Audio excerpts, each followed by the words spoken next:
had a speech prepared for tonight. I had 5 minutes to get it. I spent about a week and a half getting it down to 5 minutes. And when I got to the cathedral today, I just finished off because it was kind of sketchy and I didn't really like it. When I was struck by something, and I realize now that I'm not supposed to share it. There's a chain of events that made me realize that I'm not a speaker. I'm not really even a writer, but I really like to be a storyteller.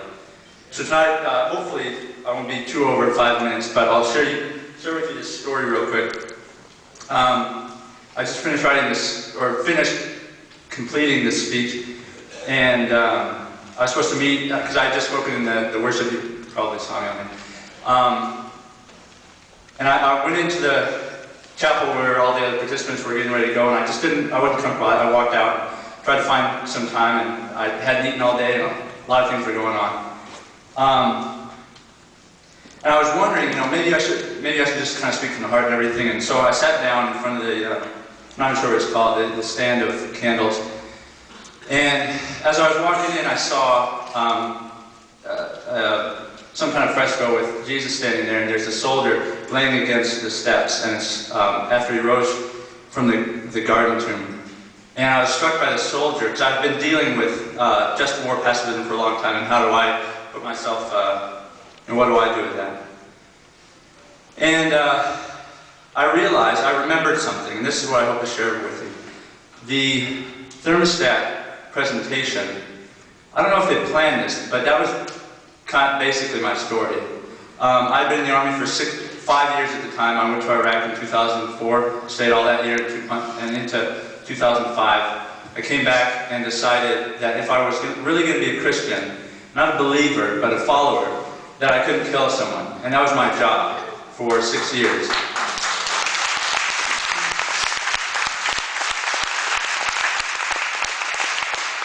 So I submitted my conscientious objector packet, and what caught a lot of people's eye is that I didn't request discharge.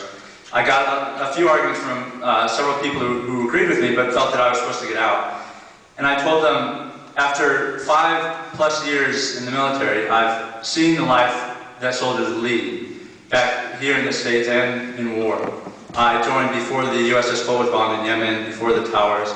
And I felt that Christ's call to love one another is stronger than his call to withdraw or separate. And I felt that in the military I could really provide that witness for real love. So I requested to be a non-combatant, but more than that, because of my own job, I also told them that I wasn't going to carry a weapon anymore, that I wanted to go to Iraq, but the best way to wage peace wasn't with a weapon. And as a result of that, I was diagnosed with a mental disorder. I was crazy because I was ready to die for something. Imagine that.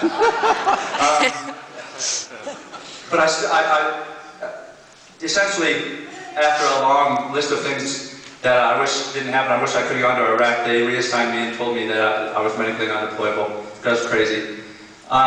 And I watched my unit leave, and that was one of the hardest days of my life, because I knew that God was calling me to the Middle East. And I knew He was calling me back to war, not to wage as the world does, but to wage the spiritual battle without temporal weapons.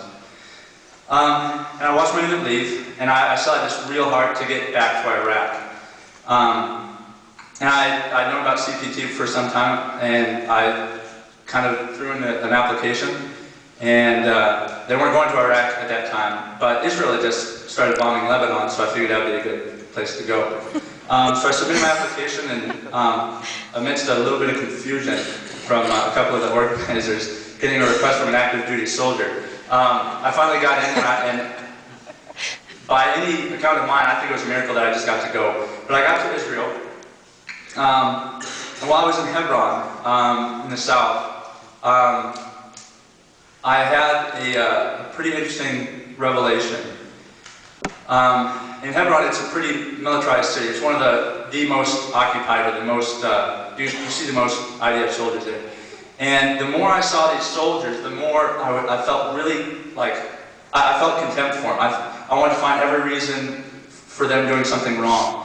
Their formations were loose, they weren't paying attention to whatever it was, I wanted to hate them.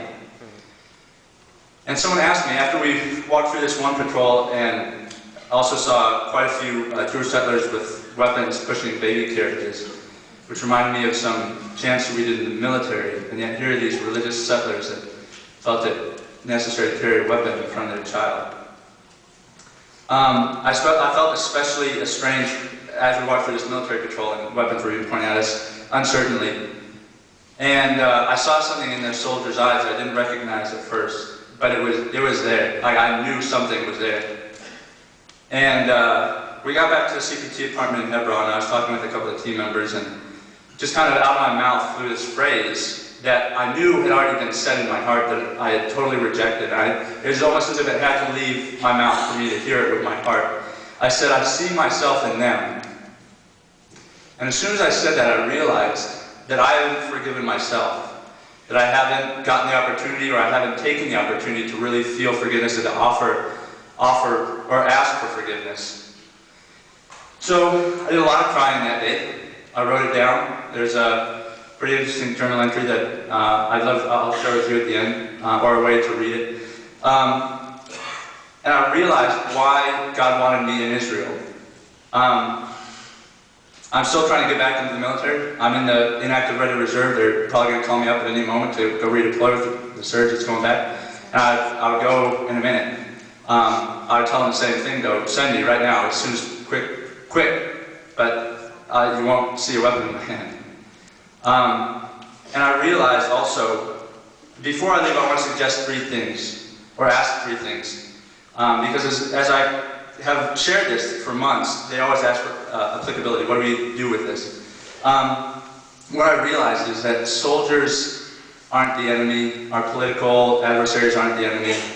Our war is never against people. It's about that estrangement, that rejection that people feel. The same rejection and uncertainty and fear and anxiety that I felt and that I saw in those IDF soldiers' eyes. And that's what broke my heart. And that's why I still feel called to the military. I still want to be in. If I can't be in, I'll put myself as close to a military base as I can. But just for applicability, I'll close really quick.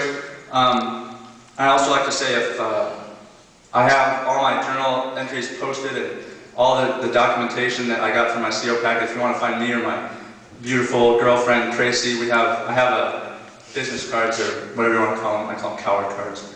Kind of funny story, right? And that'll have my story and just my thoughts and everything. I'll make sure I post this speech, which was an awesome speech by all accounts.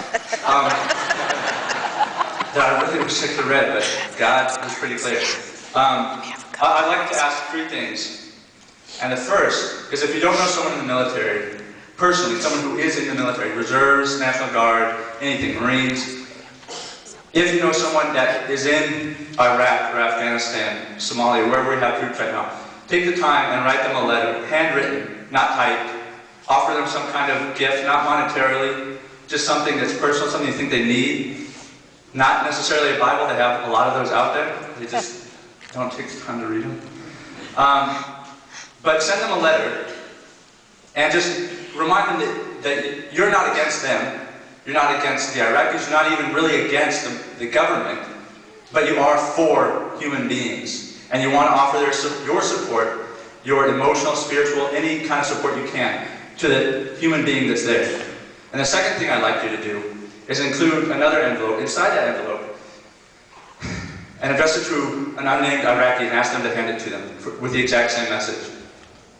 And the third thing is to wake up tomorrow and think of one more thing that you can do to wage peace instead of wake up, have breakfast, and forget you came tonight. But a lot of you guys are interested, so.